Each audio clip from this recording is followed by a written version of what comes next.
Today we're going to talk just the basics about the geothermal systems.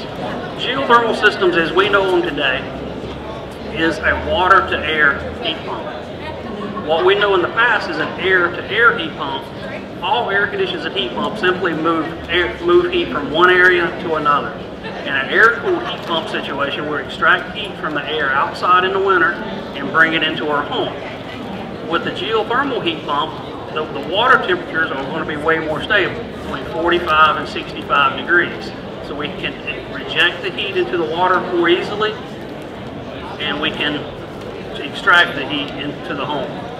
The heat pumps, as we know them today, are all equipped with defrost controls.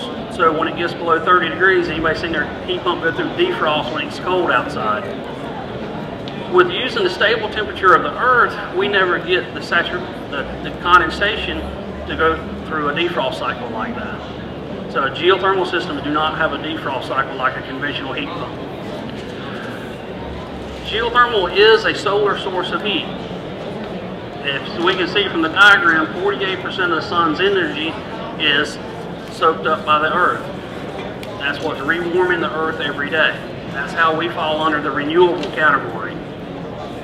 That's how we can take advantage of the tax credits.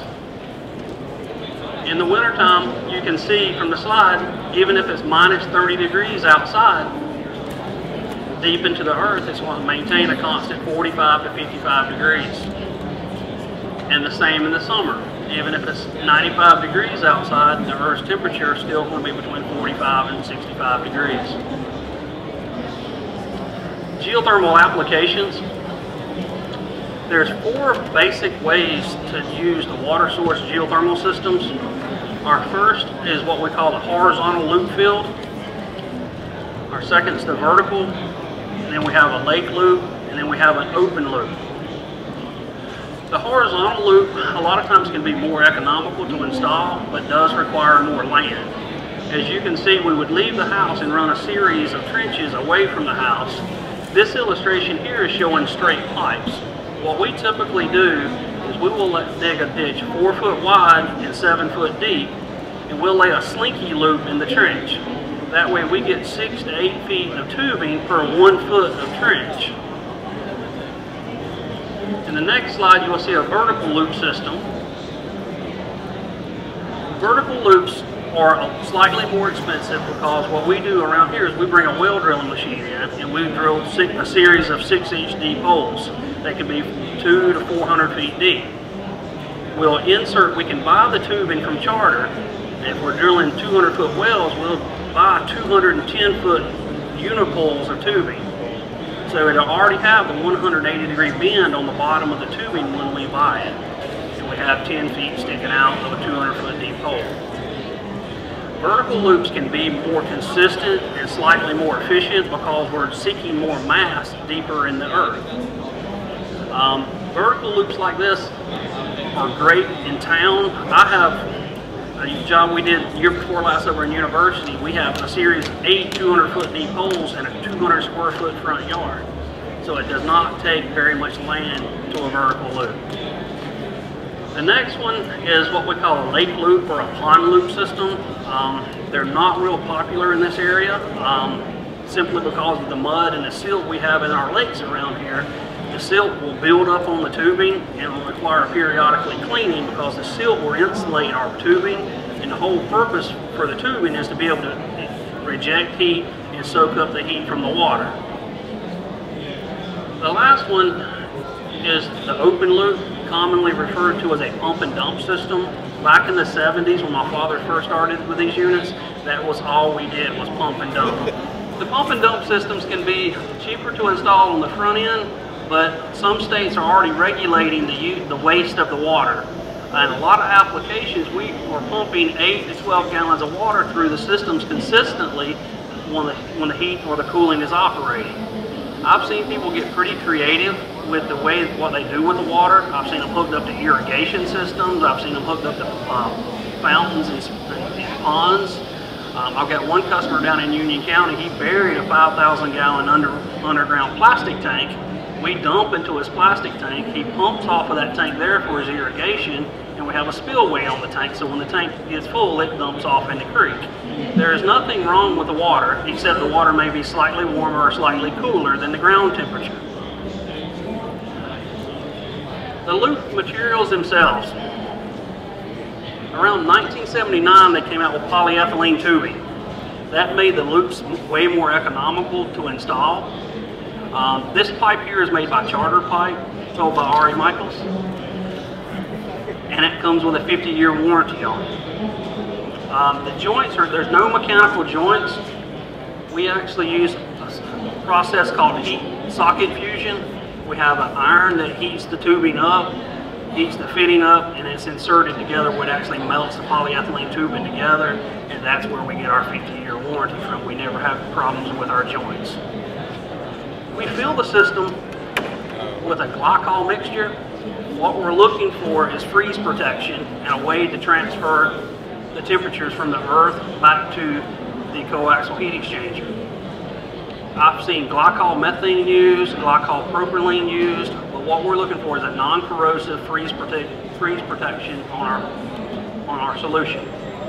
The pump modules have came a long ways in the last 20 years with the way we can buy pumps and size pumps. The software program that Tony's going to show you here in just a little bit, not only does it help us design our loop fields in various configurations, it will also size our pump for us. That way we're not putting a pump on too large for an application or too small for an application. We're not wasting energy. And the 50-year warranty on the pipe. As you look at the components of a geothermal system, you'll see almost all the same components that you have on a normal air-cooled air-to-air heat pump. You have the coil, the drain pan, the compressor, the controls. The de-superheater is an additional feature that's added on the geothermal system. And what this is an additional coaxial heat exchanger that's inside of the unit. We pump domestic water through the de-superheater, and while the air conditioner is operating, we can inject 90 to 100 degree water into the hot water heater. It lessens the hot water demand, so your water heater is not heating the water up from 60 to 120. It's only got to come up from 95 degrees to 120 degrees. And we can actually show that savings on the hot water heater on the software program Tony's going to show you in a few minutes to show you how much additional savings you get for domestic hot water. The auxiliary heaters, like you see in your heat pumps now, when the blue light comes on in the thermostat, that's an auxiliary heater that must come on with an air-to-air heat pump when it gets down below 35 degrees periodically. These units does not require an auxiliary heater until it gets down below 0 degrees outside. We always put auxiliary heaters on our units and wire them to the emergency configuration, so if something does happen to our pump or our system, the homeowner has a way to flip the thermostat to emergency and go to an auxiliary source of heat. But it's not required for day-to-day heating in the home. How the system works, the system's going to work basically just like every other heat pump that you have in your house. The thermostat's going to call. The first thing that's going to happen is the circulating pump come on. It's going to start circulating the solution through the system. The compressor is going to come on, the blower fan is going to come on, and then the cooler and warm air is going to start coming out inside the house. The coaxial heat exchanger inside the unit is where the transfer from the water solution to the refrigerant will happen. We're going to take heat away from the refrigerant and add heat back to the refrigerant inside that coaxial heat exchanger.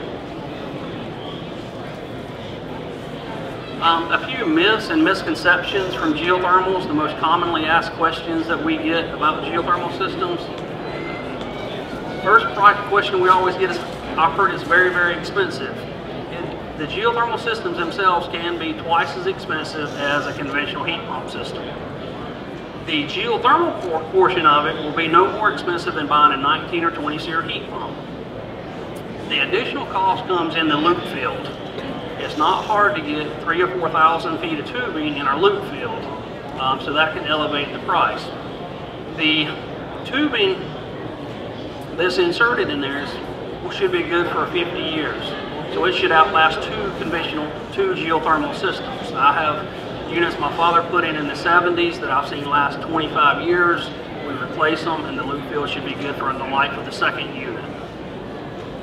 In a typical 2,000 square foot home, in a vertical loop situation, we can put that in a 20 by 20 area. I think 10 by 10 may be a little optimistic.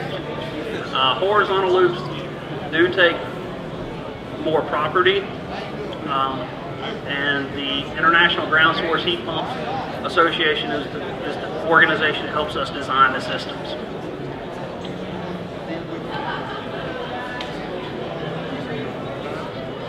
Like air-to-air heat pumps, all geothermal units aren't rated equal any longer.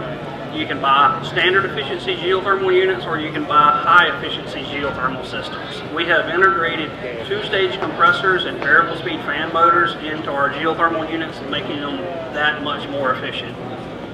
Advantages to the geothermal system.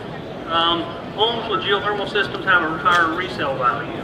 People are starting to look at the price of the utilities and the operating costs of a home when they're buying a home.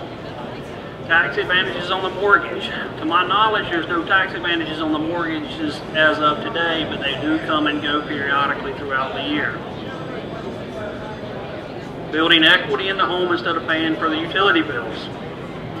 Big federal and state tax credits on dramatically lowering the cost of the system. Longer lifespan of a system. If a normal air-cooled heat pump system is going to last you, Consumer's Guide says 12 years, I'm going to say 12 to 15 years.